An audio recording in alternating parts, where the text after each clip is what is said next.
최악의 어닝 쇼크를 기록한 반도체 설계 기업 파두 사태로 기술 특례 상장이라는 제도 자체에 대한 의문이 제기되고 있습니다.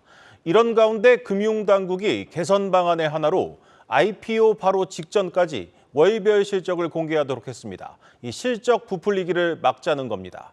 하지만 상장을 준비 중인 기업들은 난감하다는 입장입니다. 김동화 기자가 취재했습니다.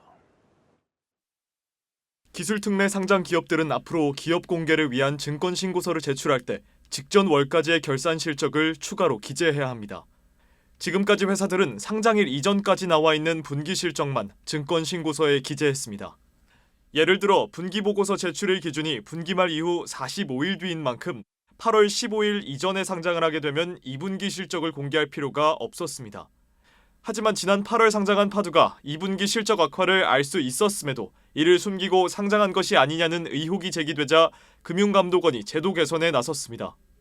제도 개선 이후 첫 상장에 나서는 LS 머트리얼즈는 정정 신고서를 통해 10월 매출을 공개했는데 영업이익의 경우 충당금 등 처리해야 하는 부분이 많아 회계상 오랜 시간이 걸린다며 공개하지 못했습니다. 실제 기업들은 상장 직전 실적을 정확하게 파악하는 것이 물리적으로 쉽지 않다고 호소합니다. 이 때문에 13일 상장을 앞둔 블루엠텍의 경우 실제치와 예측치가 다를 수 있다는 주의 문구를 증권신고서에 적어두었습니다.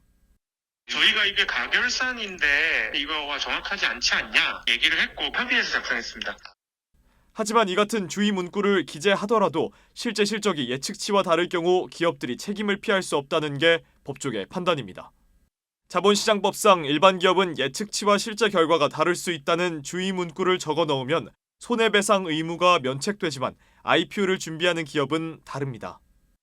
최초로 주권 비상장법인이 주권을 발행하는 경우에는 이항이 적용되지 않기 때문에 예측 정보와 관련되어 있는 면책되는 이항의 규정과 그런 내용이 기재된지 여부와 상관없이 1항으로 돌아가서 책임 유무를 판단하게 된다는 거죠.